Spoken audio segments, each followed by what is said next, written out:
Today we're going to be looking at some chronic online TikToks. Basically, chronic online disease is whenever someone spends a bit too much time in social media and they start to go a bit cuckoo. What's the most chronically online take that you saw this week? So I spend almost exclusively all of my time hunting down freaks on the internet because I think it's funny. And the highlights of this week, I saw a girl who said that she needs to perma-shift to the Harry Potter universe because in her desired reality, she is pregnant with Fred Weasley's baby, and that, like, coming back to reality is killing her because she doesn't have her baby bump. Yeah, I mean, I've seen a lot of stuff like that before. Like, people really do get into books and movies, don't they? I mean, it makes you think, like, what's that person like in real life? Like, think of it, that's a real person. That's someone's, like, son, daughter, family, friend. It's quite crazy, isn't it? I made a video about how I went into a Facebook group and I asked the group, when is Christmas? Because I pretended like I didn't know when Christmas was. That was it. The question was, when is Christmas? I mean, technically that could actually be, like, a genuine question. You might be wondering what day. Not necessarily day of the month, because everyone knows it's on the 25th, but what day Christmas Day is. I mean, what is Christmas Day this year? I don't even know. And somebody commented, I'm an autistic. Like that. I'm an autistic, and this question feels harmful, and I'm scared. Yeah, they usually do say stuff like that. They're always like, oh, I'm neurodivergent, I'm a minor, or I'm autistic. You're hurting my safe space. I don't understand why they reply like that. Like, think of it, they literally sat down, thought about that reply, and then sent it. They were literally like, why would you do this? This is so harmful. What? What? Like, girl, you're on TikTok right now. Everything must be harmful. If me asking a group when is Christmas is harmful, TikTok must be terrifying. This must be your shining.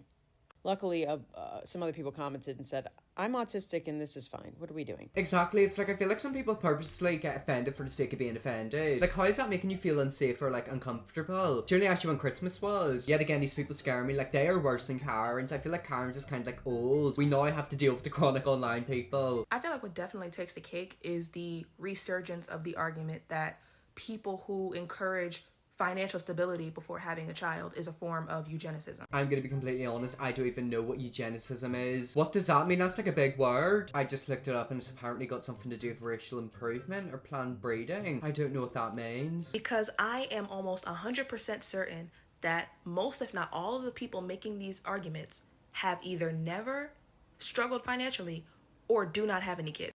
Or people who view having kids as if it's some sort of accessory or game like playing The Sims or getting a stuffed animal. We are talking about human beings. Human beings need food, shelter, clothing. And if I can't afford to do those things for myself without having any kids, how is it eugenicist to then say that I should then hold off on having children until I can? I mean, it's just common sense, you know, like, if you don't have enough money to, like, take care of yourself, why would you take care of an animal or a human? I don't understand it. It's like, sometimes I do see families struggling, they've got, like, all these pets, and I'm thinking in the back of my head, you're struggling to feed yourself, but why have you got all these animals? Because if you're struggling yourself, then they're gonna struggle. I mean, I think it is common sense, you know, it's probably not best to have a baby if, you know, you're having financial struggles and you're going through stuff, because then you've also got to take care of a whole new human being. And trust me, babies are hard to take care of. It's gotta be this tweet from this girl that claims she was an intern and invented the story concept for Spotify Wrapped, and then this other girl says Spotify stole her idea without ever having paid her for it. Well, what you have just discovered is called a job, where you do work for a company and then they use your work. Okay, I don't really understand that. Spotify Wrapped used to be an email, but this former intern had the idea of turning it into an interactive story. Spotify stole her idea without ever paying her for it. Did she work for them? I mean, if you look right down there, it looks like she sent them like an email about it. So basically she worked for that company, gave them an idea, and then they decided to do it. And she somehow made herself out the victim. A week ago, I got on the internet and said, hey, if you're struggling to pay your bills right now, where things are cut off, you can't eat, your lights are cut off, your heat is cut off. Hey, don't plan children right now. Wait later until you're more stable. Oh, yeah, exactly. Like, that is literally what you're meant to do. Like, if you cannot financially take care of yourself, don't have children. I feel like these people get offended for the sake of being offended. It's actually quite concerning, isn't it? I can't tell if the people getting offended are trolls or if they're genuinely serious. Oh, people called me an Otzi. They said that they called me names that people would call Otzis, and the stitches, duets, in the comments. I had a really big creator that I used to follow a long time ago. 500,000 followers said, when I was homeless sleeping on the street, you couldn't tell me I couldn't have children then. Do y'all hear yourselves? Y'all been on the internet so long, y'all forgot what the real world is like. Somebody said, oh, so you're saying black people can't have children? You're so racist you don't even hear it. I've noticed that a lot of times people bring black people into discussions that have got nothing to do with black people. I mean, I could talk about how I love drinking coffee and somehow somebody will bring like a black person into it, especially like them people, not that girl in TikTok. But it's like she was basically talking about, you know, like if you don't have enough money to like take care of yourself, don't have children. And then people were like in the comments saying, well, if I was homeless, I'd have children, you can't stop me. Why would you want to have a child if you're homeless? Like, you're literally bringing a child up in the streets. That's like the worst possible thing ever. Not all black people in America are poor. I hate to break it to you. There are poor white people too. You know that, right? That's something else that I've noticed, that in America, whenever it comes to, you know, black people, there's a certain type of white person who just thinks that they're all dumb, they're all poor, they all come from broken families. Technically, that's racist because you're looking at a black person and thinking that they're uneducated, poor, and have a broken family. Like, that's kind of racist. There was a thing I seen a while ago, I think it's white guilt, where it's like they feel really guilty for obviously bad stuff that happened in the past, but like they kind of like treat certain minorities as if like they're children. I personally think black people just want to be treated normally. And then yet again, the people in that girl's comment section were literally calling her racist or something like that. I don't get it, you know, this is why I don't really read my comments. So I don't have a screenshot of what the video was, but basically there was this 13-year-old who was being duetted by this other 13-year-old. And this kid was trying to like call out this other kid. Oh damn, so we got kid drama. 2 13-year-olds are going at it in TikTok. I mean, kids nowadays are terrifying. If I literally see a child, I run in the opposite direction because I don't know if I'm going to get called a slur, if I'm going to get beaten, or if I'm going to get bloody stabbed. For simping over a Splatoon character. You know, like the Octolings and the Inklings and whatnot. I don't know if... it doesn't matter which one it was. The point is that these characters range from like 12 to 14, I believe.